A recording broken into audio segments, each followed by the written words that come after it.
બ્રહ્મવૈવર્ત પુરાણની કથાને આગળ વધારીએ. ભાગ 45. પરશુરામે શિવજીને પોતાનો અભિપ્રાય કહેવો તે સાંભળીને ભદ્રકાળીનું ક્રોધિત થવું, પરશુરામનું રડવું, શિવજીએ કૃપાપૂર્વક તેમને નાના પ્રકારના દિવ્યાસ્ત્રો તથા શસ્ત્રદાન પ્રદાન કરવા.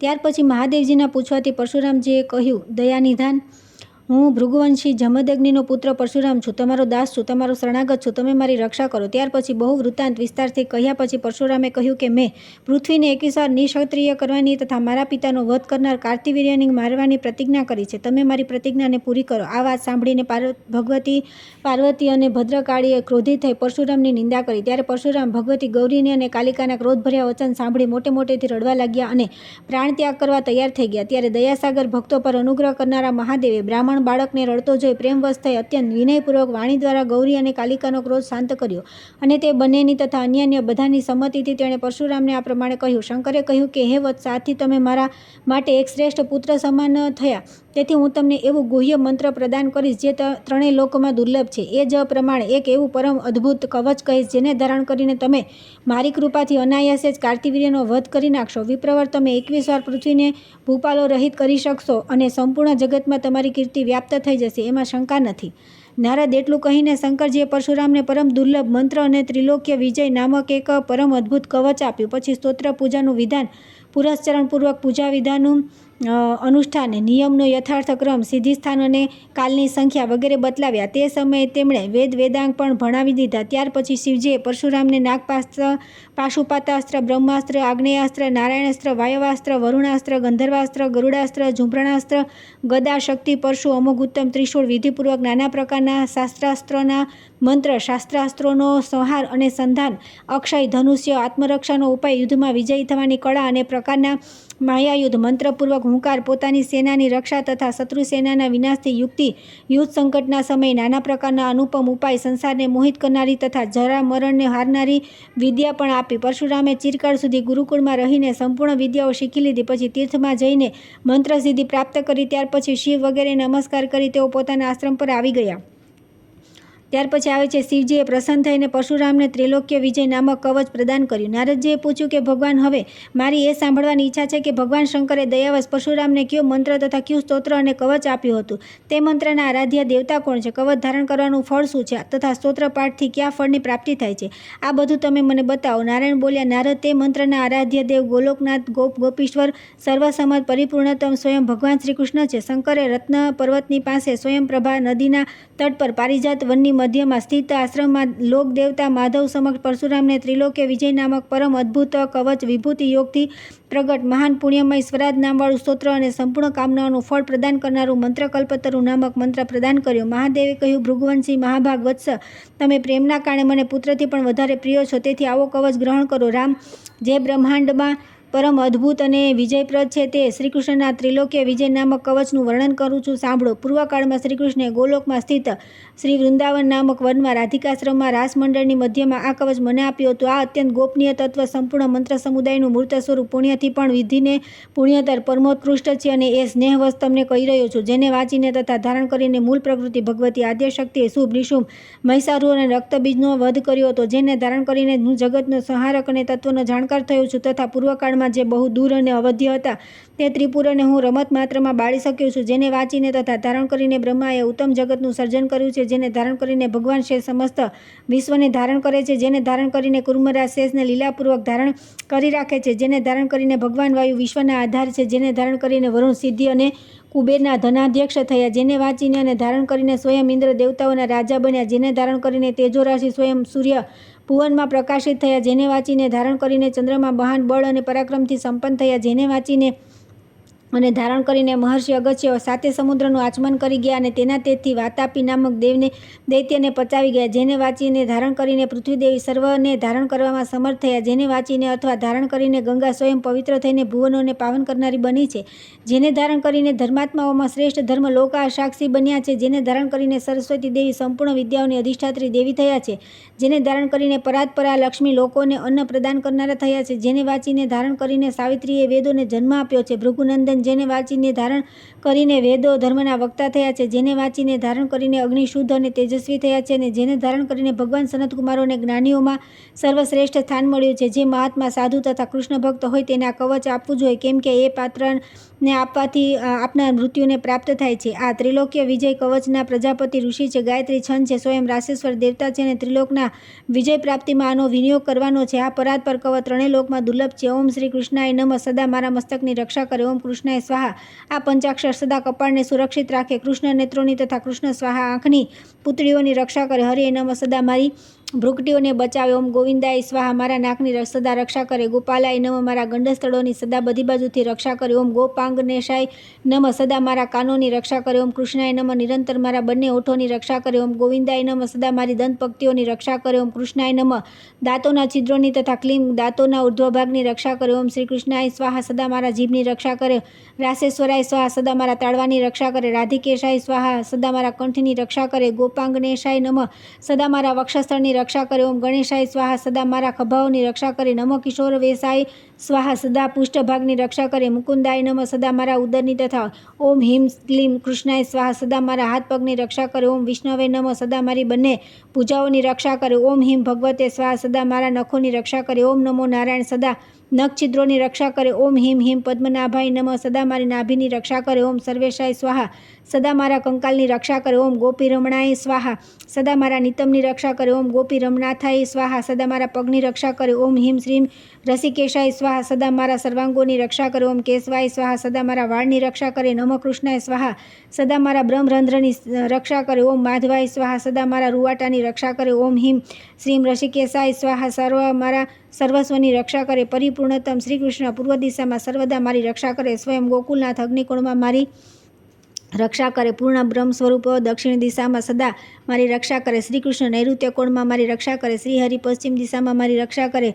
ગોવિંદ વાયવ્ય કોણમાં નિરંતર મારી રક્ષા કરે. રસિક શિરોમણી ઉત્તર દિશામાં મારી રક્ષા કરે. વૃંદાવન વિહારી સદા ઈશાન કોણમાં મારી રક્ષા કરે. મહાબળ બલિધારી માધવ સદૈવ મારી રક્ષા કરે. ઋષિ જળ સ્થળ તથા અંતરિક્ષમાં સદા મનને સુરક્ષિત રાખે. માધવ સૂતી વખતે અને જાગ્રત કાળમાં સદા મારું રક્ષણ કરે તથા જે સર્વના અંતરાત્મામાં નિર્લેપ અને સર્વવ્યાપક છે તે ભગવાન સર્વત્ર મારી રક્ષા કરે. વત્સ આ પ્રમાણે મેં ત્રિલોક્ય વિજય નામક કવચ જે પરમ અદ્ભુત અને સમસ્ત મંત્ર સમુદાયનું મૂર્તિમાન સ્વરૂપ છે તેમને બતલાવી દીધું. મેં આ કવચ શ્રીકૃષ્ણના મુખથી શ્રવણ કર્યું હતું. આ કવચ અપાત્રને કહેવું નહીં. જે વિધિપૂર્વક ગુરુનું પૂજન કરીને આ કવચને ગળામાં અથવા જમણા હાથ પર ધારણ કરે છે તે વિષ્ણુ તુલ્ય થઈ જાય છે. એમાં સંશય નથી.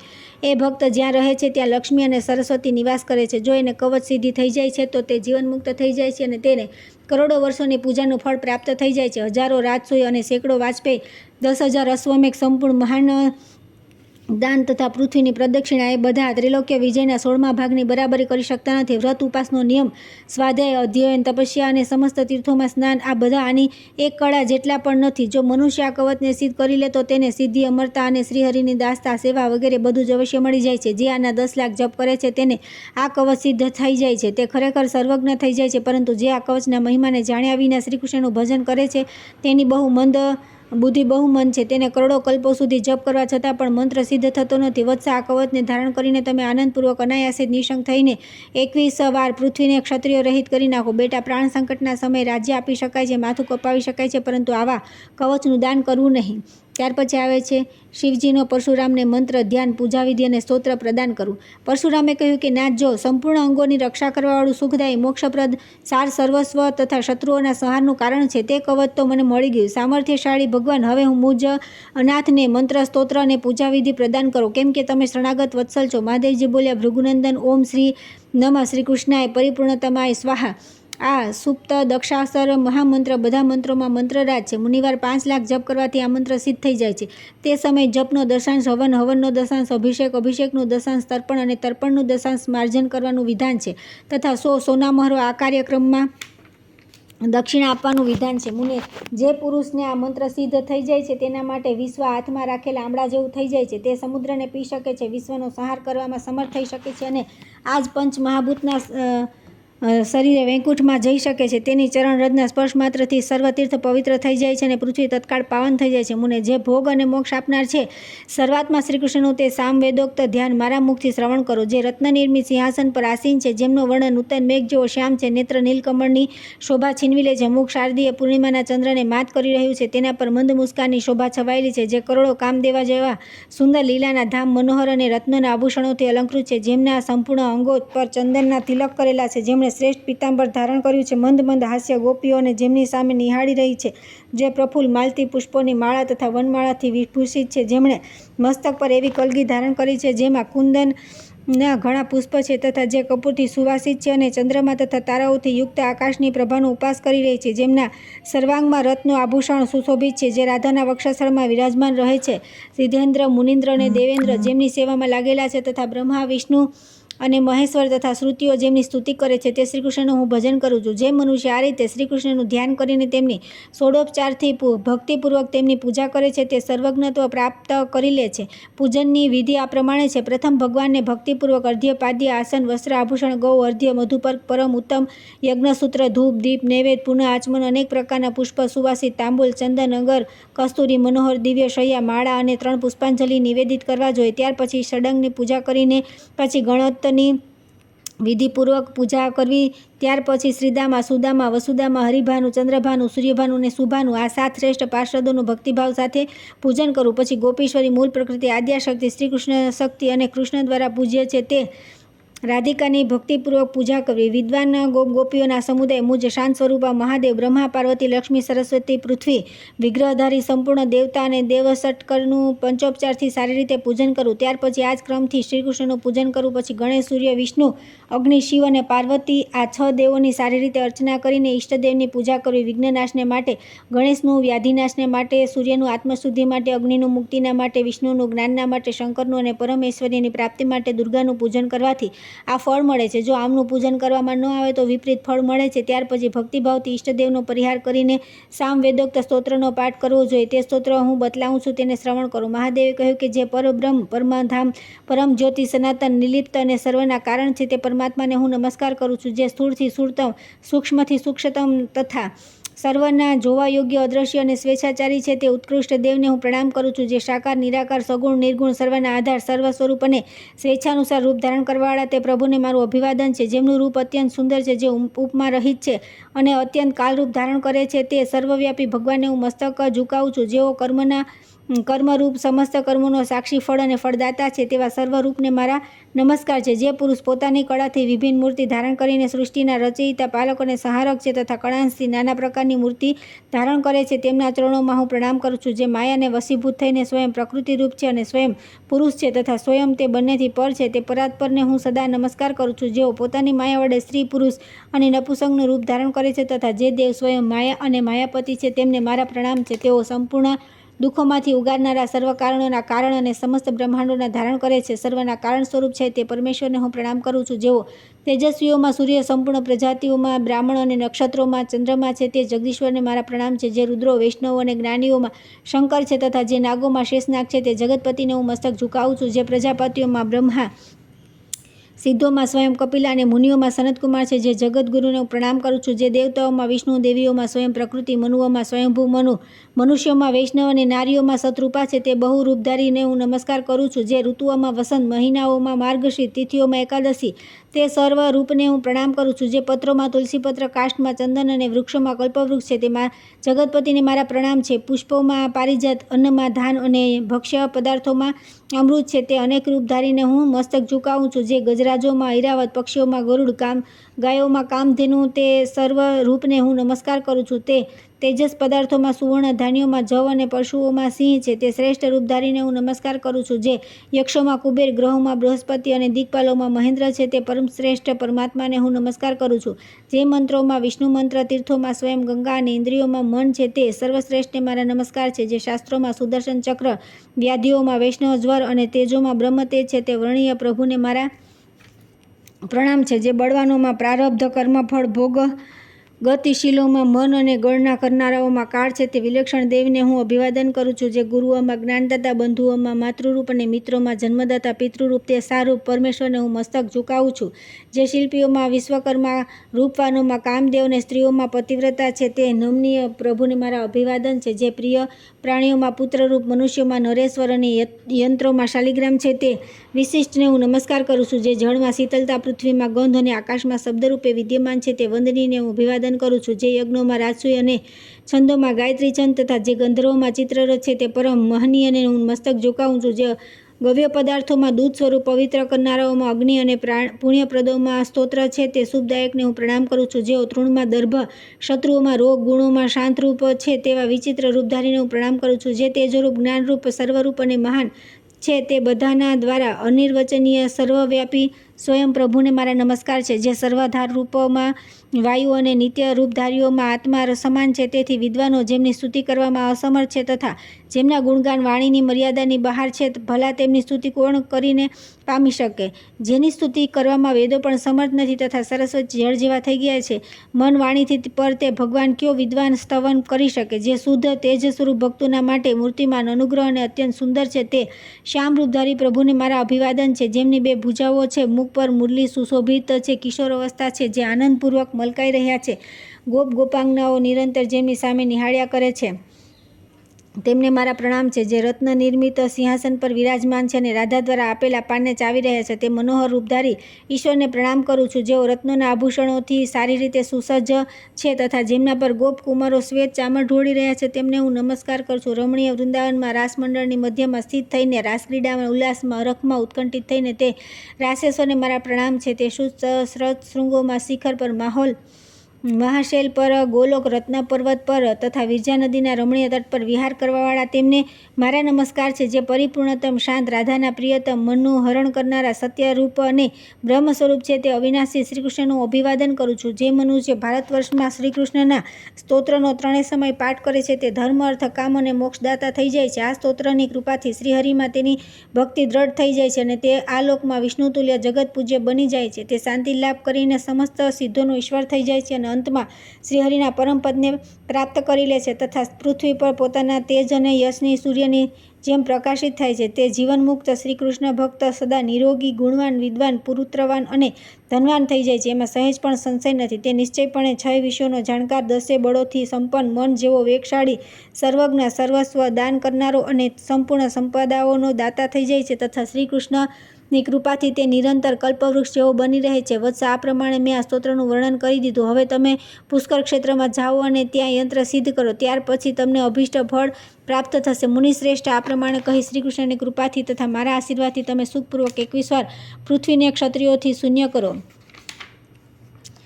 ત્યાર પછી આવે છે પુષ્કરમાં જઈને પરશુરામે તપસ્યા કરવી, શ્રીકૃષ્ણ દ્વારા વર પ્રાપ્તિ, આશ્રમ પર મિત્રોની સાથે તેમની વિજય યાત્રા કરવી અને શુભ શુકન થવા, નર્મદા તટ પર પરશુરામને રાત્રે સ્વપ્નમાં શુભ શુકનો દેખાવા.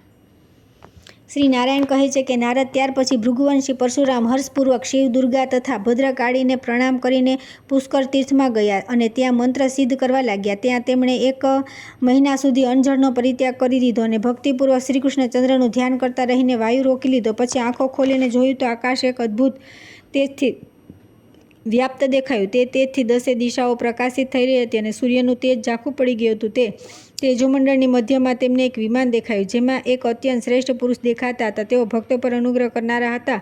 તેમનું મુખ મંદ હાસ્યથી મલકાઈ રહ્યું હતું. પરશુરામે તે ઈશ્વરને દંડવત પ્રણામ કર્યા અને વરદાન માગ્યું. ભગવાન, હું 21 વાર પૃથ્વીને ભૂપાલોથી રહિત કરી દઉં. તમારા ચરણકમળોમાં મારી અવિચળ ભક્તિ થાય અને હું નિરંતર તમારા ચરણોનો દાસ બની રહું. આ વરદાન મને આપો. ત્યારે શ્રીકૃષ્ણે તેમને વરદાન આપ્યું. અંતર્ધ્યાન થઈ ગયા અને પરશુરામ તે પરાત્પર નમસ્કાર કરીને આશ્રમ પર આવી ગયા. તે સમયે તેમનું જમણું અંગ ફરકવા લાગ્યું જે શુભ સંકેત હતો.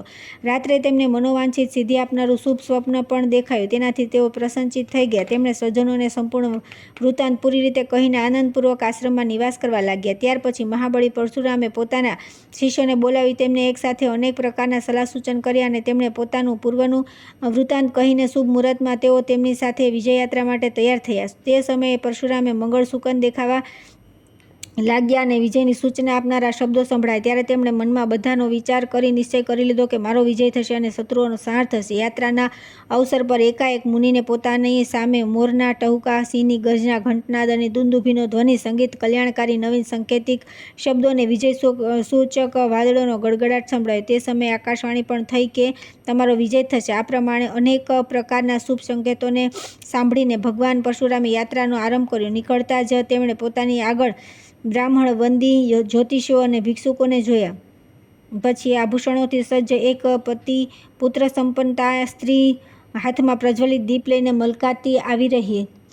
ચાલતા ચાલતા પરશુરામે પોતાની યાત્રાના સમયે મંગળની સૂચના આપનારા સવ શિયાળ જળથી ભરેલ કુંભ નલકુંભ કંઠ નોળિયું કૃષ્ણસાર મૃગ હાથી સિંહ ગેંડો ઘોડો દ્વીપ ચામરી ગાય રાજહંસ ચક્રવાક શુક કોયલ મોર ખંજન સફેદ ચીલ ચકોર કબૂતર બગલાની હારમાળ બતક ચાતક ગૌરૈયા વીજળી ઇન્દ્રધનુ સૂર્યની પ્રભા જીવિત માછલી શંખ સુવર્ણ માણિક્ય ચાંદી મોતી હીરા મૂંગા દહીં લાવા સફેદ ધન સફેદ ફૂલ કુમકુમ પાંદડું પતાકા છત્ર દર્પણ શ્વેત ચામર વાછડા સાથે ગાય રથારૂઢ રાજા ઘી દૂધ અમૃત ખીર શાલિગ્રામ પાકેલું ફળ સ્વસ્તિક સાકર મધ બિલાડો સાંઢ ઘેટો પર્વતીય ઉંદર મેઘાચ્છન્ન સૂર્યનો ઉદય ચંદ્રમંડળ કસ્તુરી પંખો જળ હૃદય હળદર તીર્થની માટી પીળા અથવા સફેદ સરસવ દુર્વા બ્રાહ્મણનું બાળક અને કન્યા મૃગ વેશ્યા ભેંસ કપૂર પીળું વસ્ત્ર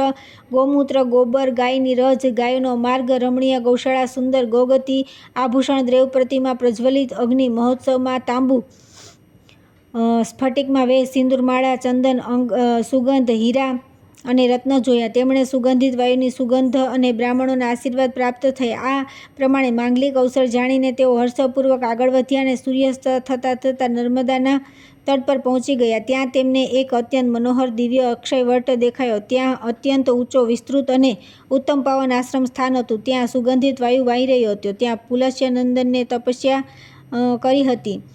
ત્યાં કાંતિવીર્યાર્જુનના આશ્રમની નજીક પરશુરામ પોતાના ગણો સાથે રોકાઈ ગયા. ત્યાં તેમણે રાત્રે પુષ્પશૈયા પર શયન કર્યું. થાકેલા તો હતા, તેથી સેવકો દ્વારા સારી રીતે સેવા કરવાથી પરમાનંદમાં નિમગ્ન થઈને નિંદ્રાને વશીભૂત થઈ ગયા. રાત વ્યતીત થતાં પરશુરામને એક સુંદર સ્વપ્ન દેખાયું, જે વાયુ પિત્ત અને કફના પ્રકોપથી રહિત હતું અને જેનો પહેલાં મનમાં વિચાર પણ કર્યો નહોતો. તેમણે જોયું કે હાથી ઘોડા પર્વત અટારીઓ ગાય અને ફળયુક્ત વૃક્ષ પર ચડ્યો છું. મને કીડા કરડી રહ્યા છે, જેથી હું રડી રહ્યો છું. મારા શરીરમાં ચંદન લગાવેલું છે. મેં પીળા વસ્ત્ર તથા પુષ્પમાળા ધારણ કરી છે. મારું સંપૂર્ણ શરીર મળમૂત્રથી આવૃત છે અને તેના પર મજા અને પચ પડેલો છે. આવી રીતે હું નૌકા પર સવાર છું અને તેમાં વીણા વગાડી રહ્યો છું. પછી જોયું કે નદીના કિનારે મોટા મોટા કમળના પાન પર મૂકીને દહીં દૂધ અને મધ મિશ્રિત ખીર ખાઈ રહ્યો છું. ફરી જોયું કે હું પાન ચાવી રહ્યો છું. મારી સામે ફળ પુષ્પ અને દીપ રાખેલા છે તથા બ્રાહ્મણ મને આશીર્વાદ આપી રહ્યા છે. પછી પોતાને વારંવાર પાકેલા ફળ દૂધ અને સાકરવાળું ગરમાગરમ અન્ન સ્વસ્તિકના આકારની બનેલી મીઠાઈ ખાતા જોયો. ફરી તેમણે જોયું કે મને જળજંતુ વીછી માછલી તથા સર્પ કરડી રહ્યા છે. એવું ભયભીત થઈને ભાગી રહ્યો છું. પછી જોયું કે ચંદ્રમા અને સૂર્યનું મંડળ પતિ અને પુત્રથી સંપન્ન નારી અને પ્રસન્ન વદના બ્રાહ્મણને જોઈ રહ્યા. પછી ફરી પોતાને સુંદર વેશવાળા પરમ સંતુષ્ટ કન્યા તથા સંતુષ્ટ અને મલકાતા મુખના બ્રાહ્મણના દ્વારા આલિંગન થતું જોયું. પછી જોયું કે ફળ ફૂલાવાળું વૃક્ષ દેવતાઓની મૂર્તિ તથા હાથી પર તથા રત્ન પર બેઠેલ રાજાને જોઈ રહ્યો છે. ફરી તેમણે જોયું કે હું એક એવી બ્રાહ્મણીને જોઈ રહ્યો છું, જેણે પીળું વસ્ત્ર ધારણ કરેલું છે, રત્નના આભૂષણોથી વિભૂષિત છે અને ઘરમાં પ્રવેશ કરી રહી છે. પછી પોતાને શંખ સ્ફટિક શ્વેત માળા મોતી ચંદન સોનું ચાંદી અને રત્ન જોઈ રહેલા જોયા. ફરી ભાર્ગવને હાથી બળદ શ્વેત સર્પ શ્વેત ચામર નીલકમળ અને દર્પણ દેખાયું. પરશુરામે સ્વપ્નમાં પોતાને રથારૂઢ નવા રત્નોથી યુક્ત માલતીની માળાઓથી સજ્જ અને રત્નસિંહાસન પર જોયેલા. પરશુરામે સ્વપ્નમાં કમળોની હારમાળા ભરેલ દંડો દહીં લાવી ઘી મધ છત્ર અને હજામ જોયો. ભૃગુનંદન સ્વપ્નમાં બગલાઓની લાઈન હંસોની પંગત અને મંગળ કળશની પૂજા કરી. કેટલીક કન્યાઓને જોઈ. પરશુરામે સ્વપ્નમાં તે બ્રાહ્મણને જોયા કે જે જપ મંડપમાં બેસીને શિવ અને વિષ્ણુની પૂજા કરી રહ્યા હતા તથા જય હો એવું ઉચ્ચારણ કરી રહ્યા હતા. પછી પરશુરામે સ્વપ્નમાં સુધાવૃષ્ટિ પાંદડાની વર્ષા ફળોની વર્ષા સતત થઈ રહેલી પુષ્પ અને ચંદનની વર્ષા જીવતી માછલી મોર તથા શ્વેત ખંજન સરોવર તીર્થ કબૂતર શુક નીલકંઠ સફેદ ચીલ ચાતક વાઘ સિંહ સુરભી ગોરોચન હળદળ સફેદ ધાનનો વિશાળ પર્વત પ્રજ્વલિત અગ્નિ દુર્વા અને મંદિરો પૂજિત શિવલિંગ અને પૂજા કરેલ શિવની મૂર્તિને જોઈ. પરશુરામે સ્વપ્નમાં ઘઉં લોટની પૂરી અને લાડુ જોયા અને તે વારંવાર ખાધા. પછી એકાએક પોતાને શસ્ત્રથી ઘાયલ અને સાંકળથી બંધાયેલ જોઈ તેમને નિંદ્રા તૂટી ગઈ અને તેઓ પ્રાતઃકાળમાં શ્રીહરિનું સ્મરણ કરતા શૈયા પરથી ઊભા થઈ ગયા. આ સ્વપ્નથી એમને અત્યંત હર્ષ થયો. ત્યાર પછી તેમણે પોતાનું પ્રાતઃકાળનું નિત્યકર્મ સંપન્ન કર્યું અને મનમાં એવું સમજી લીધું કે બધા શત્રુઓને અવશ્ય જીતી લઈશ.